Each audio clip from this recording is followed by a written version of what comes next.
Oh, let's welcome to the Misfit Nation, Jenna Ashlyn. She's a volunteer for Southern Ohio Survivor Advocacy Outreach Program, providing support and services to victims of abuse. She's a lover of animals of most types and spends her extra time being a mom and cuddling with her 10-month-old Cocker Spaniel. Welcome to the show, Jenna. Hi, thanks for having me. I'm glad to be here. Awesome. I'm glad we're able to get connected, and now we can get your story out here to the masses as much as possible. So, if you would, please tell the listeners of the Misfit Nation a little bit about you from as far back as you want to go to where we are now. Well, I've always been a writer, and that wasn't such a good thing whenever you're growing up because you tend to be a little unusual. But as I grew up, I went to college. I did some creative writing classes and stuff, and then I spent a lot of the time in the English department outside of class as well. But I grew up. I had kids. I got married, and writing became more of a therapeutic kind of a thing. And that was okay for a while. And then I ended up losing my husband whenever I was 30 years old. He died of a heart attack. And I started writing for other reasons. I started writing to heal. And I ended up in an abusive relationship. I didn't really realize it at first. I mean, I definitely had an inkling, but I wasn't real sure what was going on. And as time went on, I started writing a book called Within the Gray. And that was kind of my way to cope. So I'd be sitting there on the couch and he's glaring at me because I'm not spending time with him, even though I was right there. And, I started writing about, what I wanted, and someone to be supportive of me and everything. And so this book came out and it was very metaphorical, but as I finished it, I kind of set it to the side and I started writing another book. And it was called Sheila's Men, and it comes out. It should be out now by the time this airs. And I started to tell the truth because Within the Gray was like, okay, this is what should have happened. Sheila's Men is what actually happened. And as I started writing it, my life started to change. And I started to heal, even though he was still sitting right there. And I put the book away and I finished up Within the Gray. And 6 months later, whenever I picked it back up, I realized that, the person that I was writing about in Within the Gray actually existed. And it was kind of like I wrote him into existence. I know that's kind of a controversial thing to say, but if you believe in manifestation or the power of God or however you want to look at it, because they kind of cross over a little bit, um, he definitely exists. And he ended up being my support person as I went through the healing process and I started writing again. And about halfway through the book, I realized it wasn't really about me anymore. And it became a mission that I want to reach out to these people that think that they're crazy and they think that they're alone, whether it's a man or a woman, because it happens to both. It happens to a lot of people.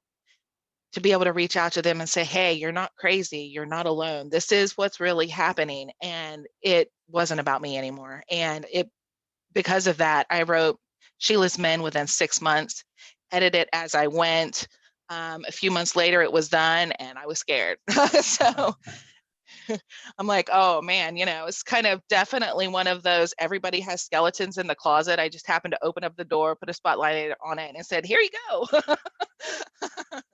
So this is, what really happened. And it's definitely become a mission to reach out to people. And that's one of the interesting things is as I escaped my abusive relationship, he had found a new target. And I got to know her and I didn't blame her for anything. And I just kind of left those windows of communication open because every once in a while she would ask me some questions. And then about a couple years into it, she kind of looked me up and she's like, hey, this is what's going on. This doesn't feel right. I'm unhappy. I want out of this situation. And I talked to her and we kind of compared stories and she heard more of my story because she was open to it at that point, without me being the crazy ex. And um and it felt so good to reach out to her and to help her escape that I actually went to training to become an an advocate in the state of Ohio. So I have that training, and I'm on call once a week for the crisis hotline. And I've helped a lot of people out just through Facebook Messenger or text messaging or phone calls, just people that I know or that kind of I don't really know that well, but like friends of a friends or acquaintances that hear a little bit about me, and I've been able to reach out to them, and it's just been life changing.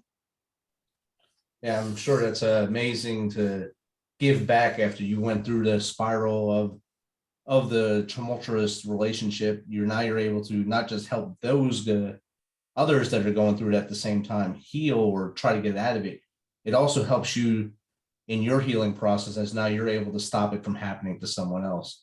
So I'm sure Yes. it's I guess reward for you and that person on the other end of that call, that messenger, or that text that, hey, there's someone here that actually cares about me, that probably needed this when they were going through it, and now they're stepping up and giving it to them.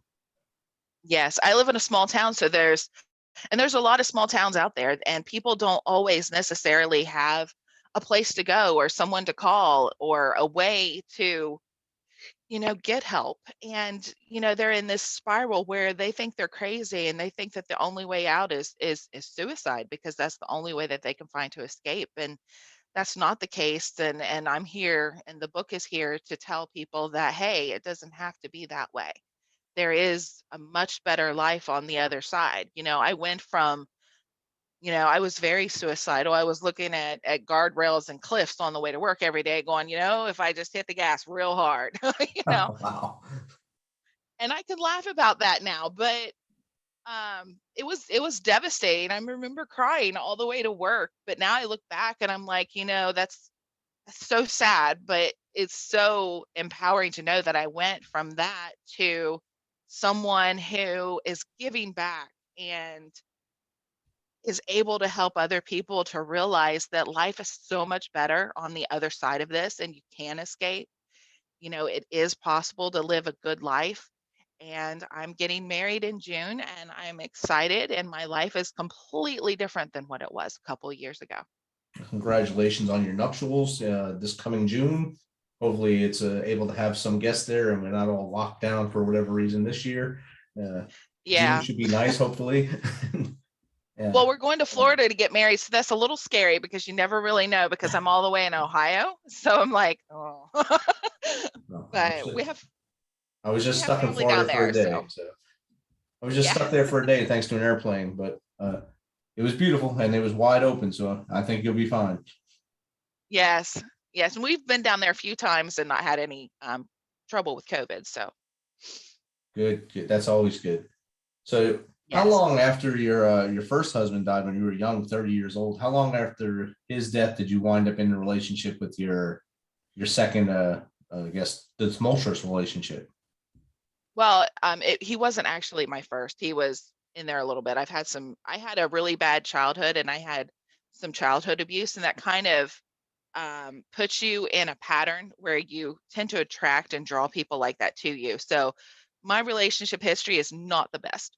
But I'd say it was about 6 weeks in, because 6 weeks after his death, I started looking for a friend, because I guess he was talking about me at work or something like that. But all of these people, I guess they thought I was this rich widow or something, and was living in subsidized housing and had absolutely nothing. And all these people just kind of like started swarming in. So I was like, okay, I need a friend. I need to make it look like I'm off the market. And that's kind of how he came along. And I tried to maintain a just friendship kind of thing. And he just kind of slowly wore me down. So way too soon. Way too soon. Definitely. The window wasn't open wide enough yet. Yeah. So and No. that's kind of odd that everyone thought you were the rich widow, even though all the other factors were involved. And I'm sure they thought because insurance pays out right away and everyone makes millions of dollars if someone dies in their life. That's not always the case. It's definitely not always the case for everybody. And Yeah, we didn't have insurance. see, especially young couples, they don't think about that. They don't think they think they're invincible. They don't think it's going to happen to them at that age. So it's hard to plan that out. And most couples do not, unless they're really forced upon them. So you wound up in this relationship. How long did you stay with him until you realized, hey, this just isn't right? It was a few years. I think that I figured it out. I was starting to figure it out before we got married, but I kind of felt pushed into it, because he was living with me, because he was living in a bad situation with his mother and grandmother, and so I felt bad for him. So I had him move in with me and my kids, and then I tried to get him to leave, and he wouldn't leave. And then I have the on the other hand, I have like family members who are very strict, really religious, and you know, bless their hearts. Their hearts were in the right place, but I ended up feeling so guilty about him living there and then not being able to get him away that I eventually married him and made the most of it. And it was okay for a while, but as I started to heal from the trauma and get more distance from where my husband had died, I started to realize a lot of things, because whenever he died, I definitely was not ready for another relationship. I wasn't ready to be married, but I didn't really have a lot of control. I didn't make a lot of the best decisions. And so I ended up in this relationship. And a few years later, I'm like, okay, this isn't good. And then one day, my youngest actually, I was tucking her into bed and she looks at me and she's like, Mommy, I want a new daddy. And I'm like, oh God. Oh, It was it was so sweet and so sad, and I'm like, "What do you do with that?" Because it just kind of got to the point where, we were living in subsidized housing. By the time she had said that, I had, went back to school, I got a little associate's degree in business, I was, working my way up and figuring out how to provide for us, and he's sitting on the couch playing video games. And so I started spending more and more time away from home, and that kind of gave me enough air to kind of realize what was going on. And then it became more about, okay, how do I survive this? How do I get out of this? And I think that realization of what's going on, because you don't really know at first, because it is such a progression and it can happen so slowly. and I think that that also adds to not leaving right away because you don't really see it right away until it's like your daughter said that to you. That was your eye opener, your gut punch, your stab in the heart. Hey, we got to do something different here, mom, because this isn't right for you or us. And I think that happens to Yeah. a lot of people. Yeah, she was only like 8 or 9 years old, and I think when you're going through that, you're thinking, "Well, maybe I just don't love him enough because, this happened to me, and, maybe it's not puppy love anymore," And there's all these ways that you can rationalize it, and that's what you do because you don't wanna think that you're in one of those situations, but sometimes you most definitely are. I mean, not always, but sometimes, what your heart is feeling is the truth, and I really want to express that it's not just women that go through this, but men go through it too. So, It's definitely yeah, both men and women both go through it and both have that feeling that it's their fault if they're feeling that. So they have that feeling of guilt that they're the reason why they're getting in trouble with their relationship partner. And then they stay too long. And like you said earlier, you wanted to drive through a guardrail. You were looking for ways to end it.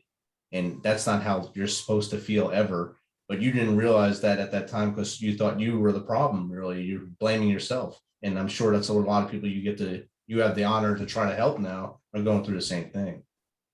yes. Yes, I really hope that, it's something that people grab a hold of and they read the book. They tell a couple people, and these people are able to kind of recognize what's happening to them and how they're feeling and how common it is, because we all say that, and there's the Me Too movement and there's all these things, that people are talking about, but they're not really talking about it. They're like, oh, well, escape abuse and all of this, and they're not really talking about it in a way that makes people feel that they're not alone. All right, They're not definitely. they're coming up with cute little words to call it. Oh, they're just gaslighting you. I forgot the word there for a second. Sorry. It's just gaslighting, and that's a fancy name for a really horrible situation. But it's just kind of like glossing over it because nobody really wants to talk about it. It's my hope that my story, all of the hell that I went through will be for good. Definitely.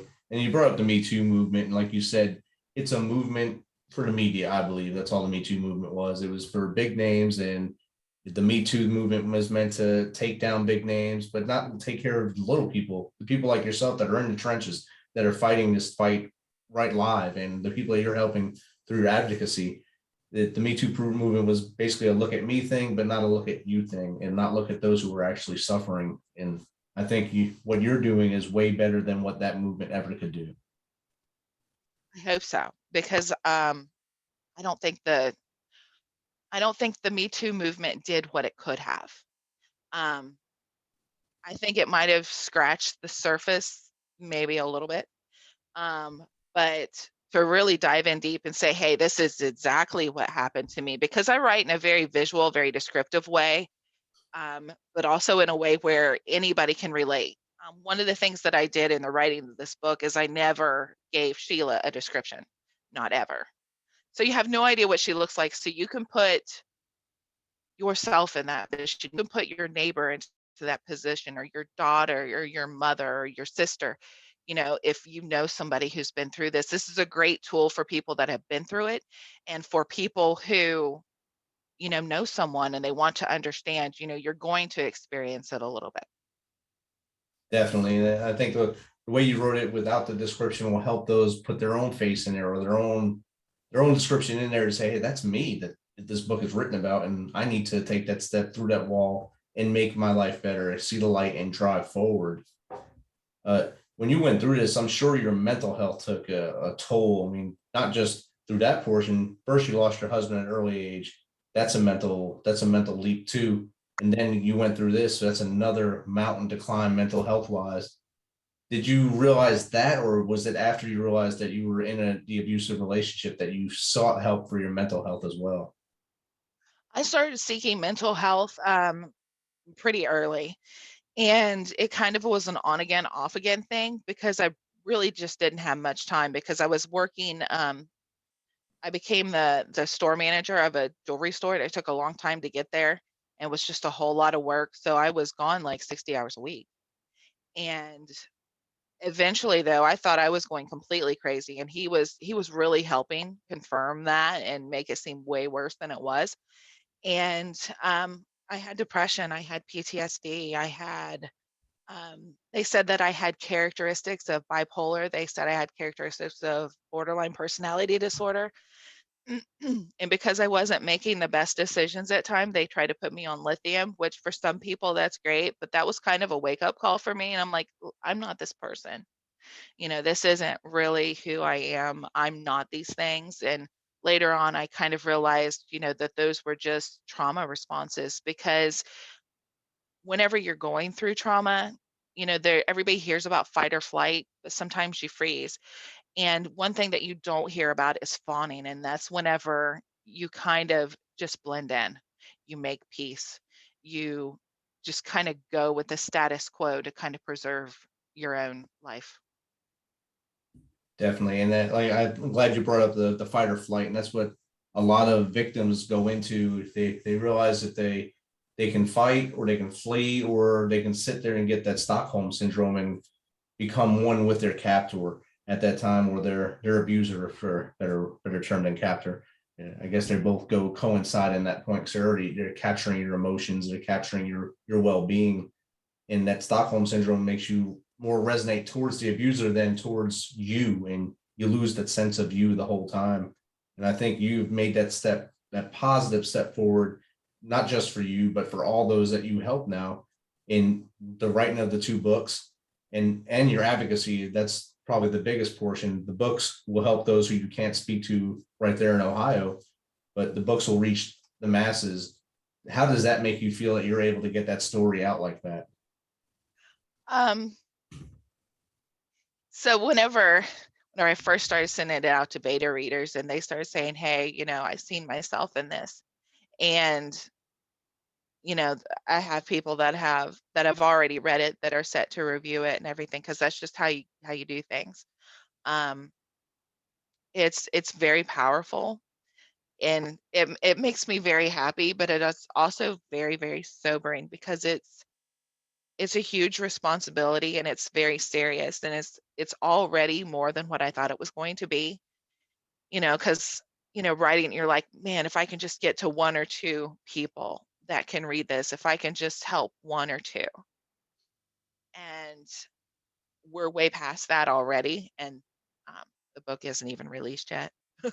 So, and um, I remember it, one of the, I mean, it's overwhelming. It's surreal, but it's beautiful because as people read it and as I talk to people, I always tell them, and like I almost feel like a nag, but I'm like, if you need anything, please message me. And I really mean that, and I'm going to try to stick to that. Anybody that starts to read it and they want to talk, try to reach out to me. And I'll do the best that I can to get to you. I don't know how big this is going to get or how small it'll stay, but I'm going to try to be there for people as much as I can, or find other people that can help them. I think one of my biggest surprises was that whenever I started putting it out there, and I'm like, okay, I'm going to stick with like female publishers and female contact people. And my greatest champions have all been men, all of them. And my publisher, he just told me how powerful it was. Before they even accepted it for publication, he's like writing me. He's like, man, I've read this book and it's so powerful and this needs to get out there.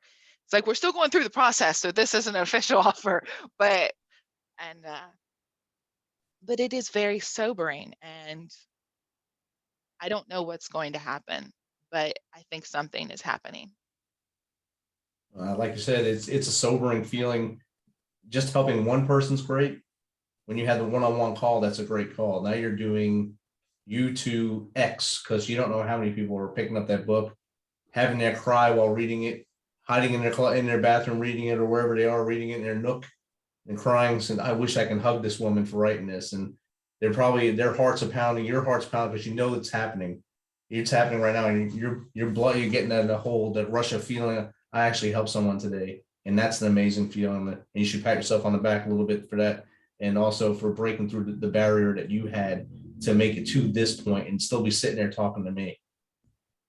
It was actually, getting the book out there was actually the hardest thing, because whenever we first managed to split up, if I said anything to anybody, because I mean, you want to talk, you need to talk. Sometimes you need to share. And well, at least I'm one of those people. And like, if I live in a small town, so like if he heard anything through the grapevine, then he was calling me or messaging me or stopping by where I was working and like literally stalking and telling me, if you say anything, I'm going to tell them everything that you did. And I did some bad stuff. And so I was afraid to say anything because I just didn't want to get stalked. I didn't want to hear from him. I didn't want those things to happen. And so actually writing it was one thing, putting it out there was quite another. And that was like the last stronghold that he had. And it was really, really difficult. So to be here and to be in this situation is very empowering. I remember whenever I started putting it out there and I'm like, okay, I need some protection. So I bought a gun and I got my concealed carry, and I learned about things, just in case. But I remember sitting there thinking, you know what? And like, this is going to sound so dramatic, and I'm sorry, but it's so true. I remember that because I actually filed a police report because I wanted, like, if they try to come against me, even though I changed names, I changed descriptions, I changed hobbies, and I'm using a pen name and I'm calling it a fictional retelling. If he tries to come after me for anything, here's the police report. Here's where I filed, for a protection order. Here's all of this.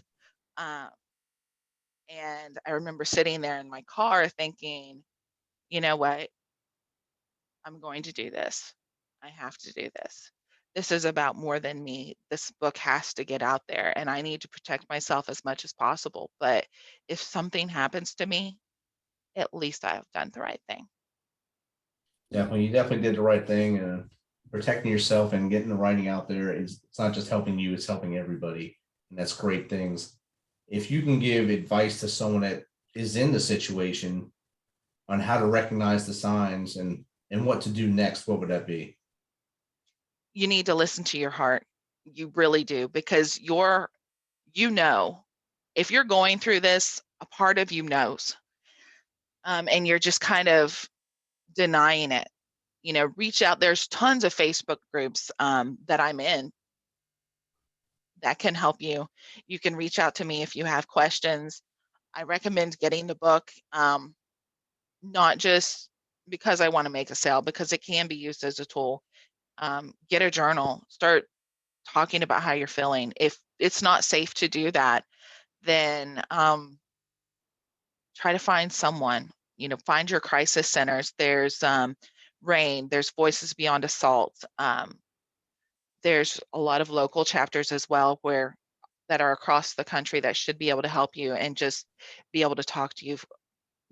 Get into therapies, find somebody that is trained in trauma. But believe yourself. I think that's one of the things that you have to really realize, is that there comes a point where you don't believe yourself. But if you listen to your heart and what your mind is telling you, most of the time it's right. Definitely. Once that heart tells you the light turns on, you should go green with that light and go forward with that movement. And to switch gears, also as an author, that if a person wants to write a book, what's the first thing you should do as an author? Like when you found your publisher, how did you go about doing that? The first thing I did was, anytime that I get an idea, I go get a journal and I just kind of jot everything down. And if you don't have a lot of resources, I actually wrote Within the Gray through email to myself.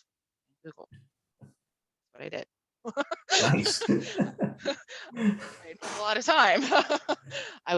Within the Gray was literally written emailing myself.